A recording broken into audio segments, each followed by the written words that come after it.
Amasa penin patin min kathangwen tunila a tupi kho ta khat kan se do nom chui pihamati a hele patinin achate amata san ho hi na dinga e de pio tingle e ko now tupi kho ta khat kan se nomen Christian te hi Kipumkhat dinga patinin e ko ahin heche Kipumkhatna hi umahinam ahelo le Kipumkhatna di hinam pathin le khabuting an asay tabang Kipumkhatna hinam ti thuju tunila akan say no mahin itupi diu chi pamati ahele Christian te Kipumkhatna ti hi ngeding ahin yeton Bible chang monni montumen say diu ahin tu isay jing laiwa chu Bible chang jong kut hin bol pe diu hin say diu ahin la thumasapen dingen mun khat kan sim nomen janset ki pan tu pa bong som le bong sagi chang som le khat na hin ga simutin sele keima van noya he ko om lo ding he tai ama ho wang he van noya om na la yuve sele keima ne he nga hong ding ka he tai ka pa thing eini pum khat hi banga ama ho jong pum khat hi te na dingon nang man ama ho hi hongin pathinen thuting te sim doi bon wadin pate bu pi han lang chlaya Bible chang isim naw chu pakai Jesu Krista kam sung tu su ai leisena analen laya hi aman wana kal to ma sanga he aje chu leisena hong chem him te la do dinga hong a hin ama te sana la do sa ama nong zui te dinga aman atup tupi pen ta chu Kipumkhatna hi ai iya hi mitim ho na 7 chi pakai Jesu Krista thimpu ahi na a ataw na hi ti vinai teng le che taw na hi aman taw na man la saw pen ta he ding ha jong ta san hi hi taw na khat chi mana a he le ke sei chai thei lu hil jing khat chi gel kho mama hi no mi nai chuti hi le pakai na gel kho mama jing chi pi hamati a he le ama ta son ho ama nong zui ho Kipumkhat na he gel kho mama jing hi ai pathin na to za chom I hon igel kho ve ki pao me missionary na to zung igel kho ve ki pao me ai lo ba hele nei tu kho ma chal ding jong igel kho ve ki pa ta ai ho in sa do ding jong igel kho ve del khan to na za chom na igel kho ve ama bang ipakai Jesu Krista na gel kho pen ta chi pe hamati a hele ama ta sano Kipumkhat ding cha gel kho pen ai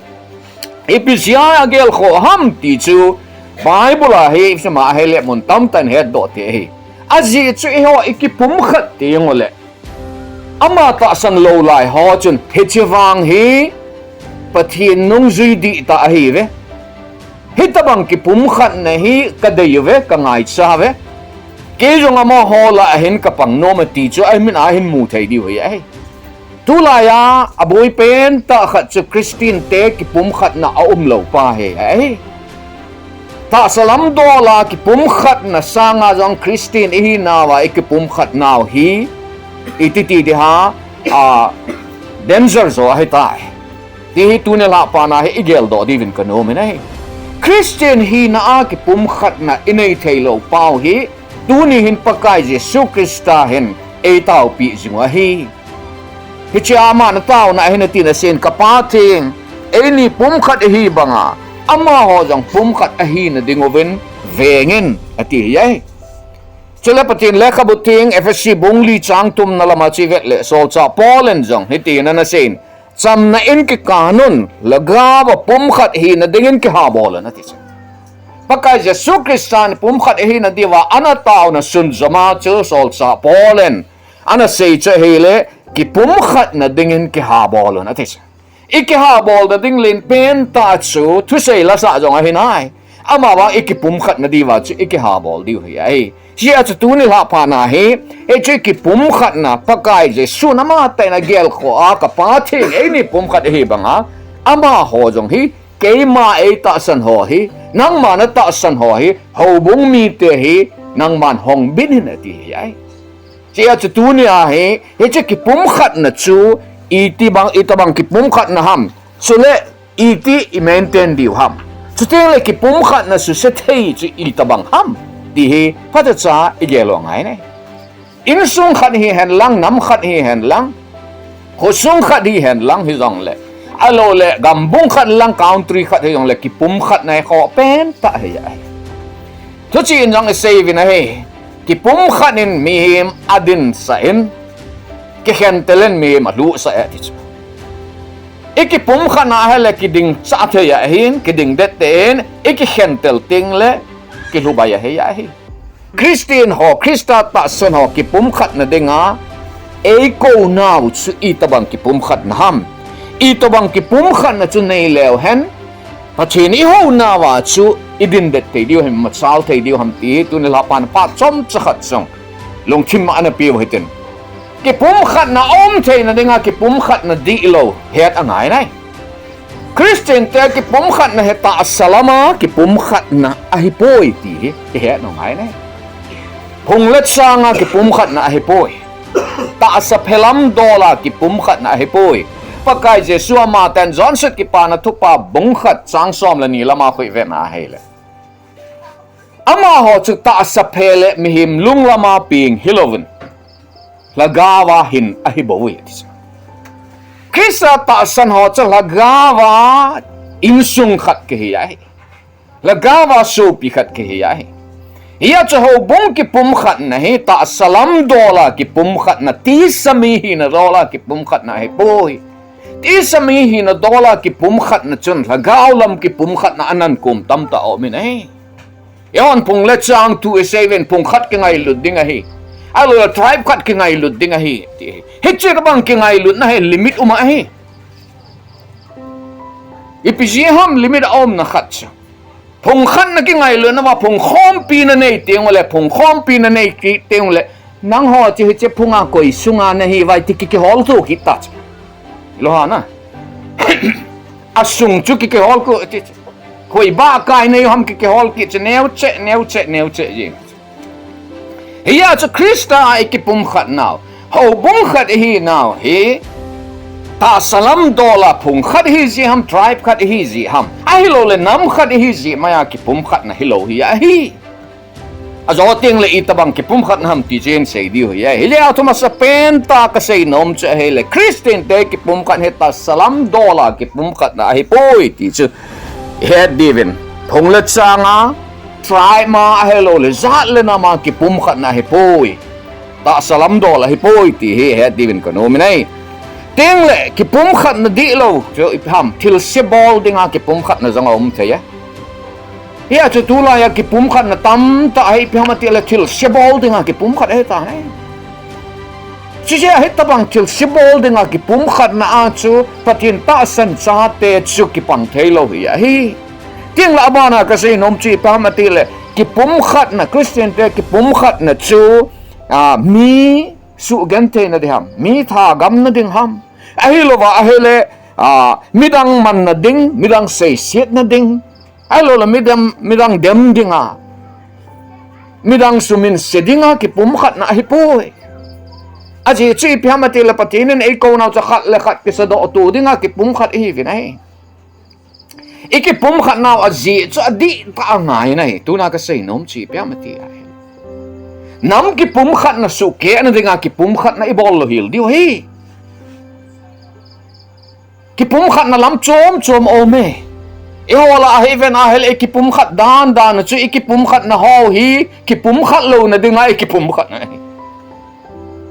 kipum khat na su ke na dinga ekipum khat lo diu hi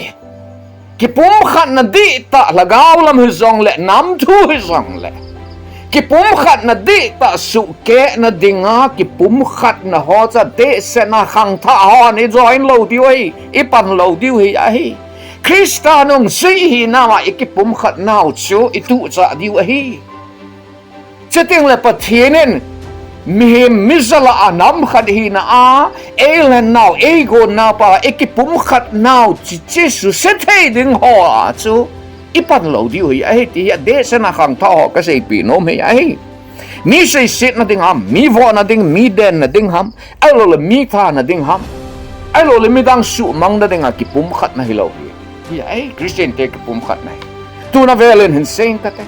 Christian te ho bungmi te Kipumkhatna he ta salam dola Kipumkhatna he pui ta salam dola Kipumkhatna chu ibola a hele Krista Kipumkhatna chu hingzo lo ya ai pau khat tho zia Kipumkhatna mai chu Kipumkhatna ling a he pui Krista ta san ho ding a chun aje chu Greek mi ta pui Gentile mi ta pui ai lo wa ala Juda mi ta pui Krista ta san ho chun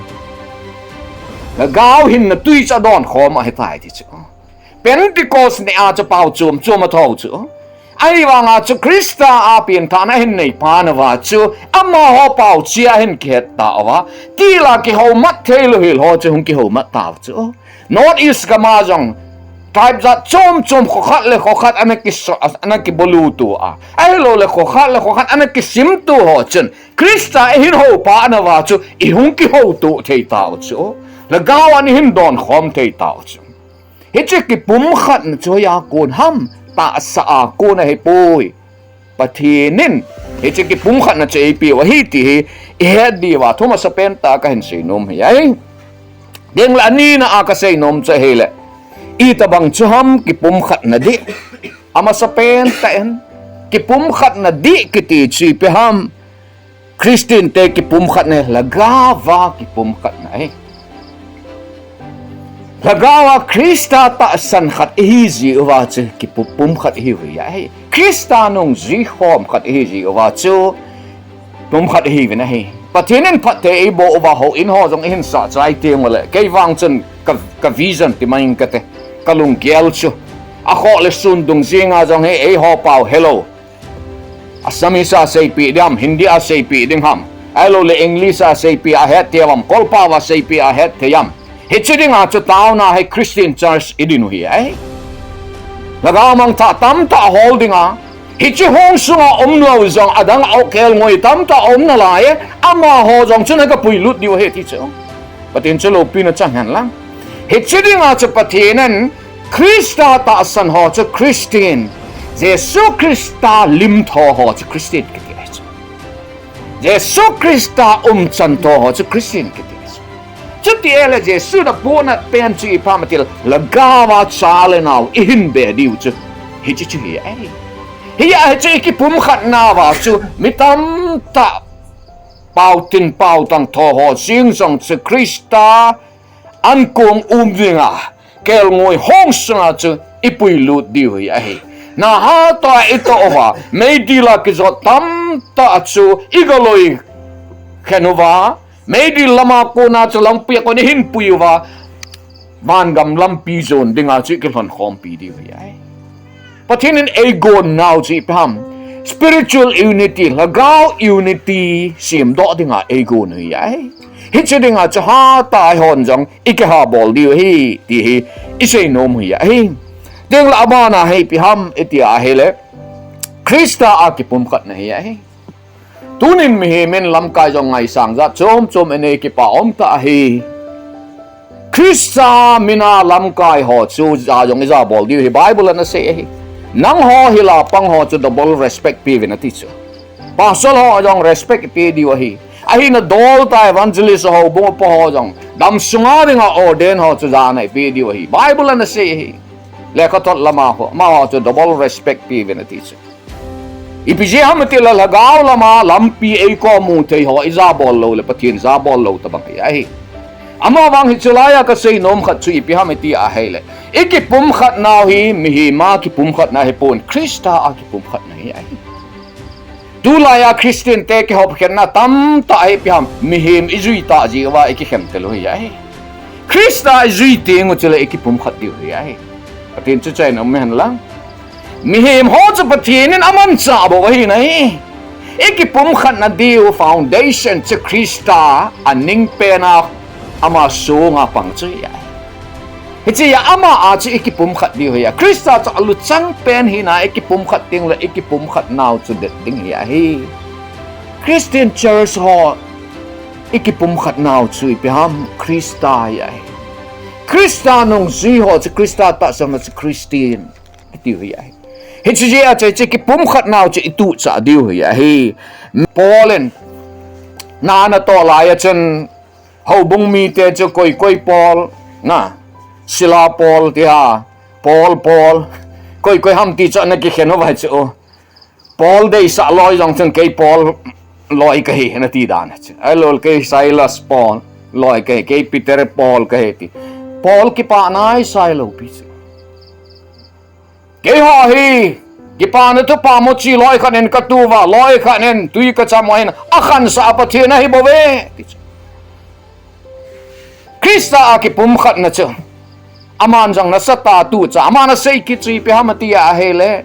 keiwang ipakai Jesu Krista thingpel thu tailo thudang I ma cha song hi heling he ti chu ka hi na le ka degree le ka lo do zo se hi ka zil do zo se hi ke man e tabangin ka gele Krista thi na le thokin alo pi na chu thil dang to te the hai a hinai sai poi Dia chu tu ni a hi pu Polen jang Krista chu akan sa Pathian ama bo hi Krista ana ki pumkhat naw ha so levin ke chine favor hi oven mirang jong ka favor chu mi oven ti ama na sei na ji pi hamati le Christian te ki pumkhat na chu Krista a ki pumkhat na ding ai ti ai ding le atum na ka sei nom chu ta sana ki pumkhat na ding hi ai ta san na lama ki pumkhat na lagaw khat ta san khat ni him ta san na lama iki ke khen ting hui khom ai he chini ho bung over dong kana sei ji ne loi kan in theology le revival ahile le prophecy ho he isi khenovin ahelo hil ho yang chun khat ve yang revival speaker ho khat hen tu hen sei na chun theology sim ho hen atheu tho hen ke ho hen ka kha tho he thi theology ke ti ji pi sei na ma het lo hi da na hen theo ke ti ji Pathian ti na he bo ven na Greek pau he a hen logic ke ti ji thu Pathian thujil ke ti chu Pathian thujil ho chun Pathian thu atheu di chi thei lo am dan chu doctor hon mission zin he pu ba ti ta bang chu theology sim loi khat tao na ngai sang lo hil mi ping ta lo kha le ni za ham chu mai the na ve ta a hi wanga e hon I chi hil now akipat na chi pa ma tile Pathian tu zil ho imu sit jiu che di lo chu Pathian tu zil ho chun atai ma pi wa ke wanga chun Pathian lo pi na selang Pathian tu ka zil lai pakai nang ma tu zil hi le si chunga dinga atu pi pen hi ji chen ka het na sang pen ka labor sang pen na tu zil na ka man de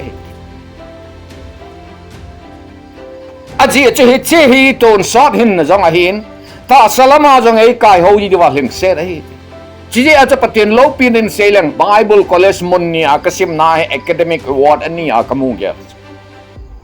ipiji ham te la lung lut be set jinga ke wang chun kaloi ho bang khat ko ma chu ka sei chu ken wang na hon exam di ting na kicha jivin ke wang ke exam ding ka kicha poi ka ti chu aji chu exam hi chang at ta bang bo hi chang at ting la ki ngai sigun sel bu ye chu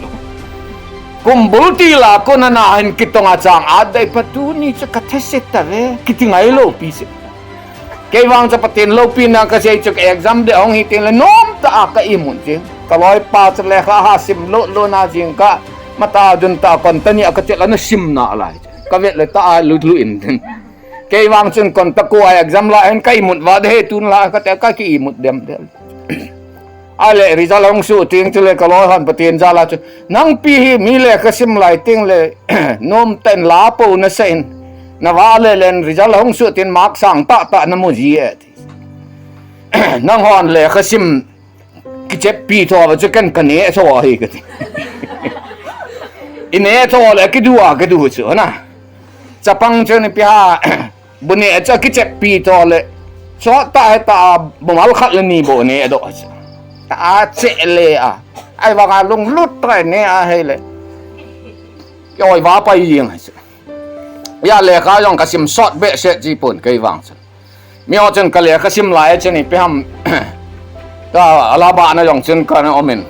puja nei lai le pi puja ta bo ma hal ji so na pi ta diwali ti hai diwali Diwali tiếng là bấm bốc chuyện ạ, cái lối họ chân na phải ta về thì gì, cái vang chân, it's a very good music. Bấm cái hal po chơi là cái hết thế chứ, vậy cho đăng cái hết luôn chứ. Lối họ tiếp chết riêng ball cái hal po chẳng hạn, chơi lại ta chơi lại khác cái sim. Kasi nôm pen chi pamati ala Bible sim theology sim ho chân ahead now, pathin total na tam ta tua tam zo chân, idam mo zong le. Khát về đi chú ha sinus kinesia minor operation cơ kỳ bol class kamis nom lo be set ji a chú de pat cho na ho ka hu chú ka na hon ka hu a he le a thi hung pot de sa chú kat ka professor Pauchen Singson, at least today you can take rest at this ai vang a kitchen tu ni a rest ka bol in a class kamis de he teacher pa lecture ma cho kangai nom hi che a cho kangai teng la tu ta bang kangai ye cha pathin thu hi du the ngai e ti yong hi thu lai ga se nom hi hin he chi a cho ta san na a he elam vai tieng le unity ke hi ti ka se nom hi ai pathin thu ita san diu hi hin pathin thu ta ki to lo thu ki pui lam vai the na ho chu idol dal di hui ai ti he ka sei nom hi ai ye chu tu ne ka sei nom chi phamati al Bible thu to get to a ipian tha diu hallelujah Bible thu to get to a revival it's san diu Bible thu to get to a pathin nai to diu Bible thu to get to ai ta san itu sa diu hi ta san khat ati chi phamati al pathin thu to get to a pathin nin upon do revelation of God pathin upon do hi chi e hon ita sa ne nga he ai ala Jesus Christa cho kai machan imu khapo ve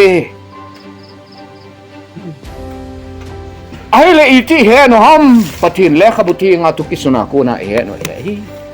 Jesus Christa chung chang tu he now pathin le khabuti nga tu kisun imu sit pha no le ta san na ilam vai di wi ai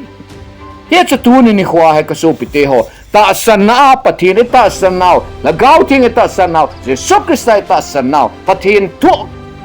le khabuti nga tu kisun ita san now hi itu cha wa he chi a chu ikipum khat di wi ti hi ka hin se nom hi ai ting le abana ka sei nom ki chi pi ham ti a he le Kipumkhatna suke thei ho hi I he no ngai nai tu nia ama sapen ta ka sei nom Kipumkhatna suke ki ti hi kilet sa na hi ai me ma kilet sa na om pha le Kipumkhatna ke ji na chi ji a chu kineu sa na nei Bible amon tam ta kineu sa ding tu a sei nai nang ho khat le khat kidim dai tu chi ovin ti cha nang ho khat le khat kidei sa tu chi ovin ti cha teng le nang ho kineu sa ovin kisunim ovin ati mun tam ta sei cha teng le patin le khabuti nga cheven ama chu pathin tu ki kottena om ahi wangin akisunemen mihim limin ahong pinge ti cha ei hovet zidinga Kristan asay ho ken asilpi ay Peter de oloy sa nom poven ay le ken nak chen ken kasillo wole kaya ko na chan na nailo di wahi Peter mi pao ngampa ti diham ay le chuti ay le ka ken sa helwan kapumin nei silenati ama ako na patay chan ding cha day dan tan cha pumasil ding cha ti ki ta cha kangai tu ni chela chen kyo man na pakain ikken chi ke bang ka gel song la kamit li long jing le tu ni ka sei nom chi pi ham ti a hai la ka so pi te ho Jesus Christ le sit mi ma hong pi na kineu sa hong le bolai ho ikilet sa te te na lai kilet sa anahin insong lang asu ke a ta sa aja tunin ni khwa hi ikilet sa naw hi ikoi ha lo bale Kipumkhatna hi su ke a te hi ti ka sei nom hi banga chu cha te jing in jong inule ipa anga hi kineu sa nga hi ke kol la na tong tram ka hi je chun ka he iti ham khat me tui ne na je ho chun me tui mang loi ne le ki helat ji nga chu za bol na muna kana ha a hi ji chun ka helat jiang ji na hi ai ni chamana chu kalung phat mo de hi kati na hi poi kol gama chi ai le pa sor ho jing jong chun ki phat lam jiang a chu iga chi ai le ta hai kenga tu jiang chu Krista ho Christian ho bung mi te chen hiting chule i khut ki ha nga lu chung wa khut ki nga ma phat thei ki bo jing hai chu ka ge la hai le phat thei bo na ha ju yin te ka ti chu a ji chi pham ki neu sa ji wa chu mi hi ma za bol ve ki ti na lo cha pakai la cha za bol cha e ho la hai pathin za bol na zom ta lo ki let sa da ti len ta tiếng là pakai thao nu ho dòng chimi dang ho ta ki bangang ki gel ta chu pa so ho ham ho bung po ho ham chun go lang ho ai lo ba ai le nga go lang cha ga hila ga po le nang hil di ka him nang pho di ka him ti ji ya chi ve na hele igam sung wa he ki za bol na dong la sam ma sing ta nu le pa te si ho za bol na dong ta lo ki let sa na dim se ra hi ta ji ya chi unity ho mai pathin mena ka se he cha ten jang tu ne ni khwa he na ki neu sa wa na za ding dol bang na nu na pa ho lam kai ho hin na pa te ho hin nang pin na nu na pa se helova no te ho hin ikiza bol dil wa hele Kipumkhatna ma e sa nga senior zo ho za bol he ala mala picha ken ka her chu kapahi kum som ti chet kana pil honen kar byang long a jong ale ka upa hin hong ki pui gon khat vei chu amang e ngai be se je chen a chi nom pon ani ve ne na ma pa hin sol kin en mini ham hong vin ama la ki gel te lam hi ta je chen mi kum som yet wa lang mi ta ai lo le pa chen lang kang ki pui kit na diu ham ka tin ka ki ho vin ai sa che ke pa so jong ka hitan bi di jong ka chai tan cha jong ni ka ne hitai kaloi nu ko makasen he pan tu ai da la dio he tan ho ven cha te ni to ma sa dil so hetin taw ne ke man so te aken ka tu ven ka dil so ven taw ne ka ke man so ven e ho chen ve le kol son da ni ti mai te ai kol son hi poi inule pa za bol ne gil ta hi ale cha chen man taw ne e man pion phat the e bo ven he chi phat the bo na ho ka nu le ka pa phat the bo na ka ki po jing tua hai ka thi ma sanga hai ka thi zo nong jong na ka ki po pe ding he ai e ho la hin nu le pa za bol na yong he hlom ka sa le sing na hi ta ga ba ho bo ngai nu le pa ho jong za bol diu ta sai nu le pa ho jong za bol diu ki le sa no he pai mang diu hi ti he sei do nom he ai ding la ba na ka sei nom che le Kipumkhatna su se thei ho he ki sei sit tu ki dem tu ho jong he Kipumkhatna su se a pa ngai ya hi me ma ki dem tu a ki sei sit tu ho he ma chal jong ma chal lo he tia cha tu na ka sei nom chi pe ham ti a he le ki sei sit tu bo lo wa e ki sei phat tu diu ti chi ya he na zo lam la chai na a unity i ti bol ding ham ti tu a kan sei ding hen ka ga sei a dal kai pai he ai cái xây xếp tu này là cái điểm tu này cái họ thực hiện hỏi iman lâu điều ấy thì he gã xây nom he tiếng là thum na chạy na tam ta nam te cái xây nom chỉ pem unity society lung nghèo này mem ilung aneva he le min agel ihet masanga ani cái xây gì ta mi itamang ahi het masanga chong chang tu ani cái xây man gì zan ya ke pan pana jing le sei sit pa yin chi thei lo pi se kama ke sei zo se a hi na jong he de lo pi se ke wang chen mi ka vet he adi ta akam ka ngai lo cha lung thim ka ngai ji loi khat cha kama cha ange ya nge alung thim cha ta ata jong om thei se na ai wang loi khat cha la kamata ata alung thim aluma hlum jing om thei chỉ riêng cho mi hết chết mà sang dòng hi judgment ball lâu đi chứ, à chỉ chỉ bị ham ti à hay lung thêm chân hộp dấu anh ấy chứ, các cái bàn ta khát chân à có có mà cùng khát ham na hong tăng à ama hi Patin lung siat na lagami tahin. Pa ba nga ay nahi ay. Ale ama yung kumkhat to jawa che MTA sa gasim kinin tin. Khat ve le kahin tot siu. Te kahin tot na chin. Sar singson nang to kumkhat ka tong khomen. Nang ako nin til tam ta ka kizil da kakipa ay patin katang ve tun MTA sa gasim. Nangin nei hildo thumahin sunin khat kan se de number 1. Kalung thima cheng sing jeng. He che lagawa kanau pa in ai sei pi na ga ho hin. Ai le ma na sei che. Midang zo sin a head hill ting jong le nangin head team na guna la he ti. Patin chulo pi na chang han lang. A je che khat vei kom la student ho cha bot mas tam tau ma chu. Au ma chu warden a pu. Ita ba nga cha hong sei jong le. Hey girl phat ding he chu. Nào na ni na nào chu. Ai le doctor na puyin. Adam chiwang ha sai ti le. Ai si wa na umpi ki. Goti ha sal le. Em sa na pui ki.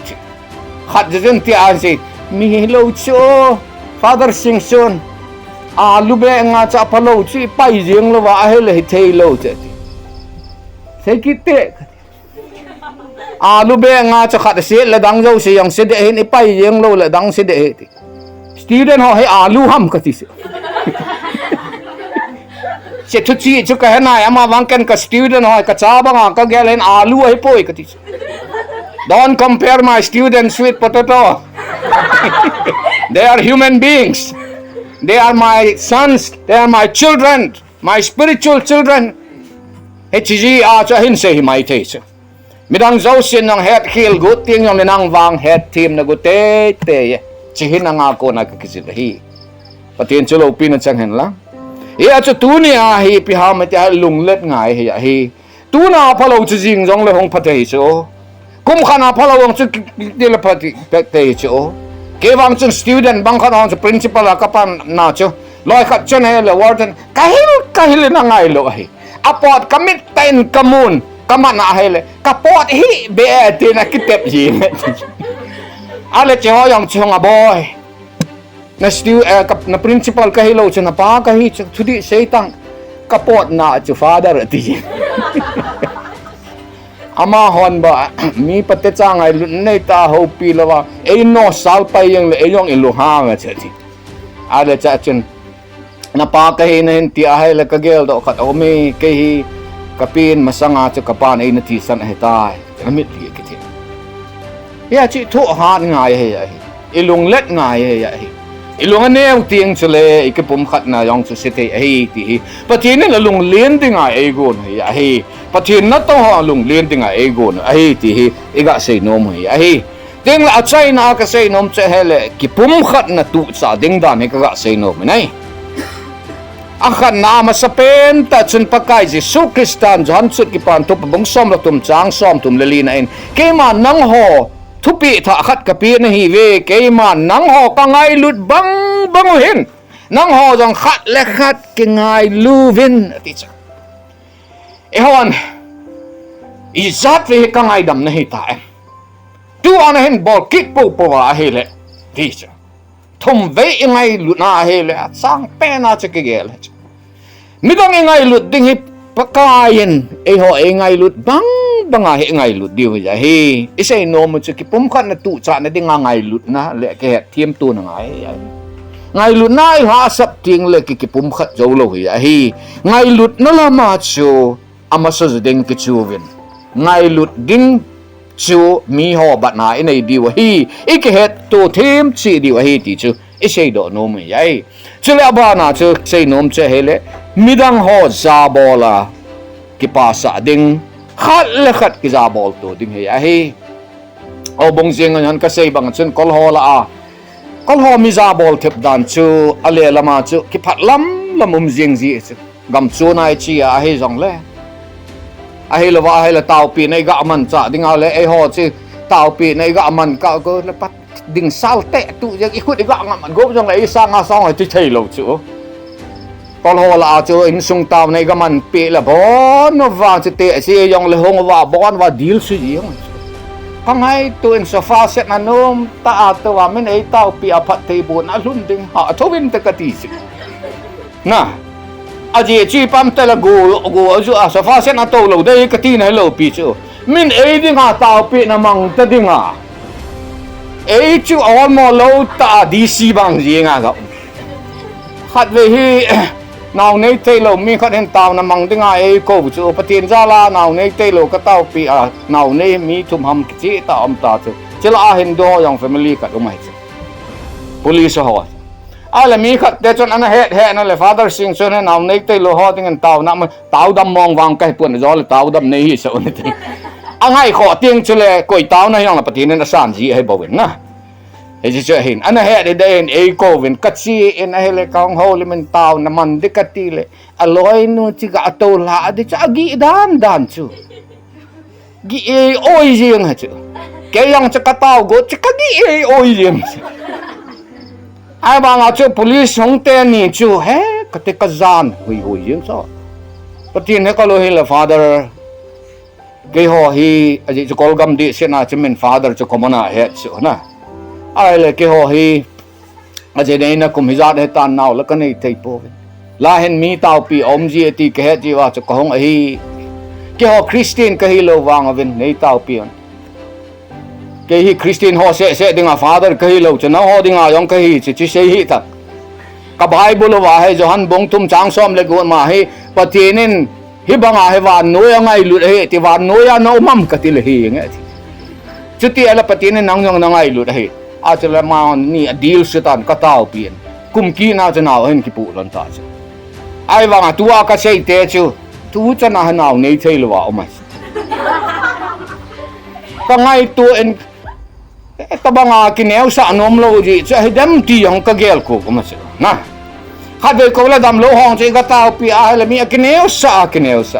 sa ngai he go ong zu a le lang ho cha nim lam ma luang e chu phát hiện phát thế bộ này niệm lắm là mà luồng gì ấy chứ lẽ nắng đi ngà đùa bol thấy mi hiểm hong ngà nó cái nẻo sợ thấy lâu lẽ nắng đi ngà phát thế bộ nó thùm bê thấy ho nó xây xếp thấy lẽ nắng đi ngà phát cái phát thế bộ nó thùm phá bê thấy nó cha thế phát thế bộ nó thùm phá chạm xuống nó cái lệ sợ thấy là hồi thấy ta đó ni khát ni chân cả cha thế lâu cái ni sekolah ji so karbi pastor full time mang jong hello evangelist self evangelist voluntary evangelist hong ta hong tang katila ibola na wale le ham katila mi tau pi a ka wale hi ti ala ka hong keo le ke yang cho pastor ka hi chu mi i hong ki ho le i tabang ham family chu ken sei do cho ka loi nu na hen sei ai le amasa cha kacha na cha te dinga taw na ipi na insung dinga na request no mom atile kacha te lo hin theni nei taw pim ti taw na khat ve aman ta cha le ka thiam jong hilo cha asamis pau jong che hedu da be se lo cha te dinga taw na man taw na man chai pa na chu tu nang ni dinga taw na mang ka awang ke hi milham ka hin nang ho pathin thaw nu orden ho dinga ka khut ka lam ding cha di thei poi ti chu se hi tang patinin het sa bang chen na khut lang dinga ne het sa le langin ke mi him ka hi bo ve patinin itina hin sol ham hiti dang dol chen ta vin ke nin yang ta ka bol hana aman ka lu chung wa khut ala na taw ta i pu bola ka bol ham ka sup te ho ka naw te ho nu le pa te ho pathin anga chu ka kilet sa thei lo ke reverend ka hin hi chi patin na tong full time hi lo hil or den hi lo hil khanin kalu chunga khut zain taw thei pon ta ka ti lo pi chu ipg ham aji chu patin phat thei bo na ka don nom ji a taw na ei man pi wa kalung mon dan chu ki pa na zala ka loinun na bharat de be ta pi la kila nom lo ki phat lam lo na ada cham lo a sakhawa het pi ki pa ta salam ei bolo wa pathin na tong hi mana jong cha kikilet sa di hello so alo le reverend hi mana jong cha kikilet sa di hello pi cho aje cha kikilet sa chana cha pathin ne ei man lo di cho ikineo sa chana pathin ne ei man cha ei taw pi chu kalung mon dan chamai lo cho kan na langai jing chu koi khat to awen taw na ka in sung ding nei man pi in dam the na ding jang ai taw pi in ti chu kan na langai jing chu pathin avan ti la hin sol banga he che kar be pa chu ein sol pi chu tu na ka sei nom chu in sung mi te ho midang zabol na nei diu ya he adesa na pathina dinga pate bo pi ti ho ti zabol diu ya he teng la chai na ka sei nom chu ki pa cha to ding ki til kho to ding si ting le khat le khat hi iketil kho to wa ki pa cha to diu hi ti hi i sei nom hi ya he tu nin pathin ta san ho chu ki pum khat din pathin nei dei wi nei Christian ho chu ki pum khat din ei dei wi nei lagawa pum khat hi ding hi ve Krista a ki pum khat ding hi ve ta san na a ki pum khat de hi ve ki pum khat na nei ting le he che ki pum khat thei ho bung mi te za la chu pathin min dop sa nga oma ti te la pathin gam ke le na om ding hi hi tu ne la pa na Christian ki pum khat ti tu pi se yo ngai ho zo si avelin pathinin na bon chaven pathin na bo taw hen